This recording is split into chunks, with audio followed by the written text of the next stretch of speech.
pick up my child from his high chair, and I can't help but think, I want this world to get better. Not just for me, but for him, and for my daughter, and for all of my kids, and everybody's kids in the world, not just mine. And I can't help but to think we're going backwards. And it's not because I want to be right. It's not because I want to say I told you so to the other side. It's not because I want to be like, see, you should have listened to me. No. This has to do with safety. This has to do with humanity. This has to do with peace, equality, and equity. This doesn't have to do with right or wrong. Who's better than the other has nothing to do with ego and everything to do with the source of love, with love. We are all different. We are all individuals who deserve to be treated in a humane way. We should be allowed to be different. We are different. There are black people and white people and Mexicans, gay people and lesbians, bisexuals, pansexuals, trans. And that's okay. We don't have to pretend like we're the same because we're not the same. We're not meant to be the same. We're meant to be as different as possible and still yet together, collectively, breathe the same air and love one another. Isn't that what Jesus talked about? Isn't that one of his teachings? To love thy neighbor? Not love thy neighbor if they're the same as you. Not love thy neighbor if they're legal in the state. Not love thy neighbor if they're straight. That's not what Jesus was talking about. You're fooling yourself if that's what you think. And it's, again, not for me to say I'm right. Because at the end of the day, I'm going to die. And the next generation will come up, but I don't want the next generation to come up with the same struggles. We don't have to divide ourselves based on our differences. We can be different and still have the same rights.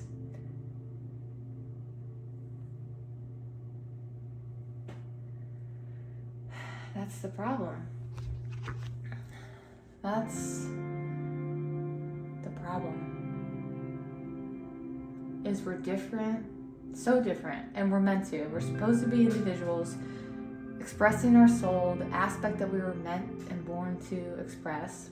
That's given. That's what we were supposed to be, is different, okay? Individuals that are different. Look different, love different, think different, believe different, see different, perceive different, receive differently. Difference is not a bad thing, it's a good thing. I like to be different. I don't want to be the same as everybody else. I want to be me. The me I was born to express and be. I don't want to be someone who fits into a box for what? To stay tidy?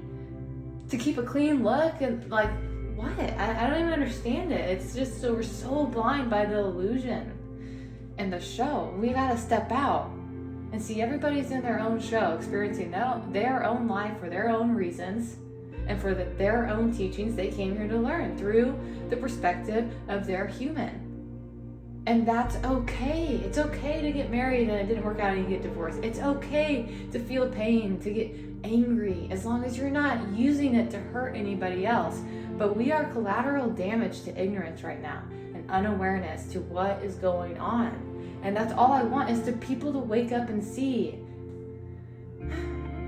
Because at the end of the day, although we are so different in so many ways, the paradox and the thing that's weird when you think about it is we are all the same too. We are different yet the same. They can coexist together.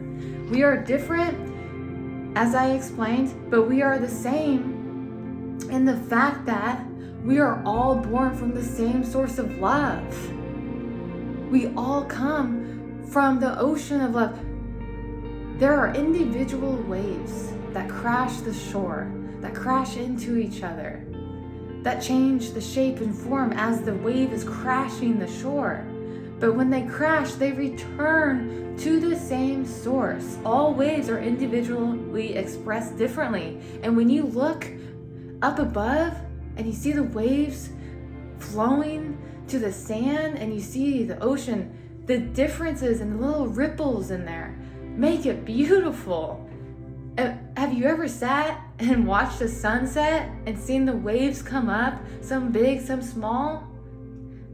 It's okay to be different, but at the end of the day, we are the same. We are the same. We're the same in the fact that just like the waves are expressing individual identities and vessels, at the end of the day, they are made from and come from the same source, the ocean. They return back just to come back to the shore again in a different form, to express a new aspect of what they are meant to go experience. And so, yes, we are different. And yes, we are the same. And that's what's so great. If we could just get on a collective level of learning to interconnect with the source of love and come back expressing that love too with the connection, then healing would take place. Then we would connect. And I think that's the thing, is when people connect to that inner love, and I mean really connect to the inner love, there is unimaginable depths you can go to heal, to come back renewed, to perceive through the third eye, third perspective, where you see people for what they're experiencing, and you can't help but feel compassion and empathy for them, even if you're collateral damage. And that's where I can have empathy and compassion, but my ego identity is angry, justifiably. I'm angry that some people don't want me to exist purely because I identify differently. And they don't even know me, but the people that do, who voted for somebody like him, it's like, but why? But I'm the exception to the rule, and that's the problem that people don't get. It's more than just about me. It's more than just about them. It's about everybody as a collective. People are in a lot of pain on both sides, which is why angry people voted for him. Maybe not even knowing that they're angry. Maybe they're protecting their identity, because for everybody to have the same rights, it's a threat to their identity, and yet no one is trying to take that away.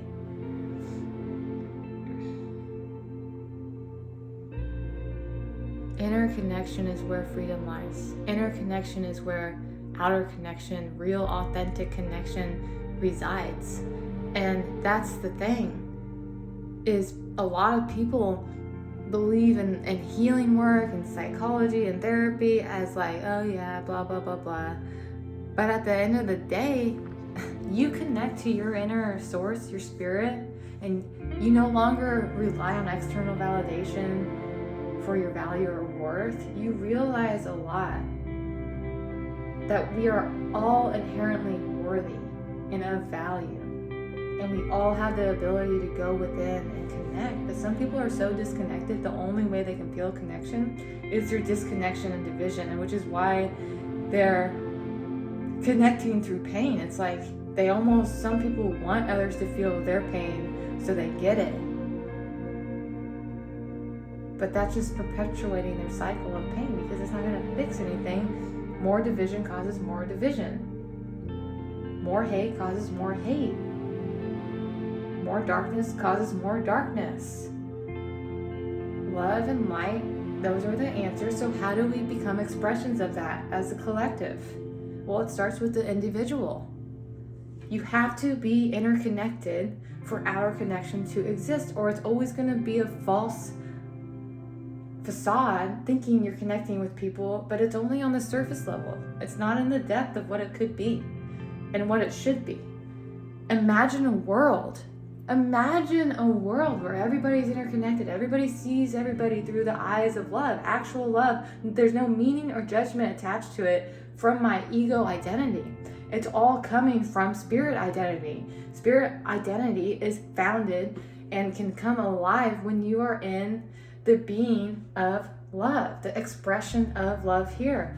And so when you are in that state of being, in that state of presence, you can't help but to see people with compassion and love and light and give them space to exist as they are, knowing that they're experiencing their own things. Now, there has to be accountability, of course. There has to be a justifiable system, but I don't think more separation is the answer. I think it's actually interconnection and connection to others. I think that's where the answer lies. I think the big thing going on right now that's causing so much pain is the disconnection from within. And that's how we become enslaved to our own minds and our own egos, not even knowing it, thinking if we praise something externally and we submit ourselves and are obedient to these rigid rules of expression and what we do, it's a false sense of comfort and safety, but it's a mask of control. It shows you and sells you fool's gold, and many people are buying it and believe into that. And I don't know, I'm just watching the show right now, and it's kind of like I'm in pain. My human self exists with my spirit self. They can go, my higher self can exist with my human self.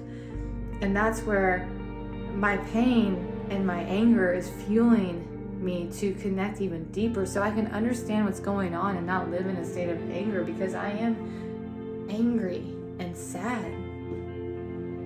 I feel sorrow. And I don't know what to expect for tomorrow. And I'm just going to brace myself for whatever comes, but also learn to breathe through it. I think of my children.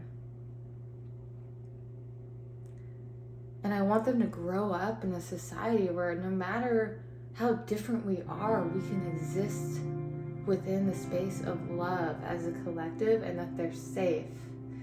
That judgment and division doesn't come from how we look or who we love, what color our skin is.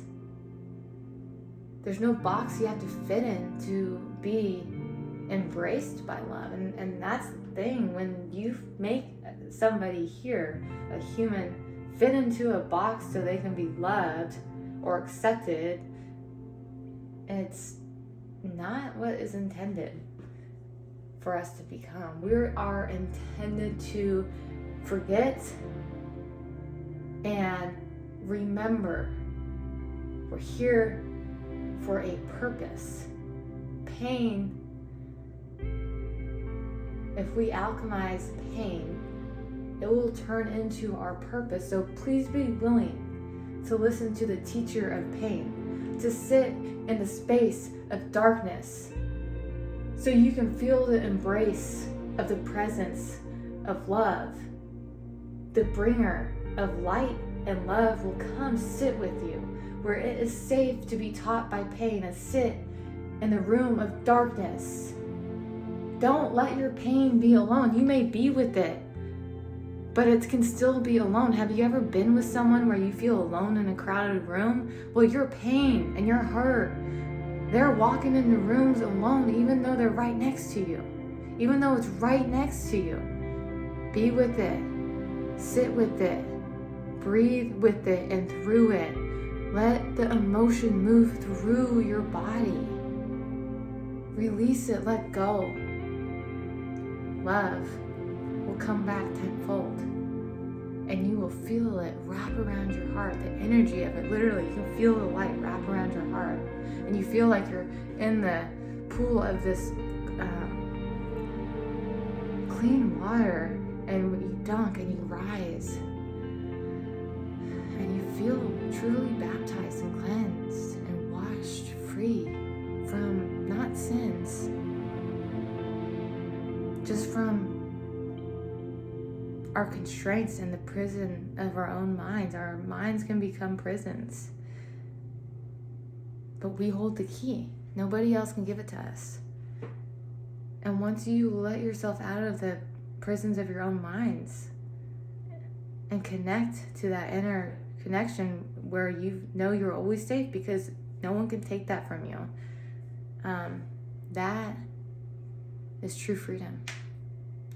And I think this is the answer to how we move from where we are to where we want to be, at least those who are seeing clearly. Just a message from the Love You Seek, AK.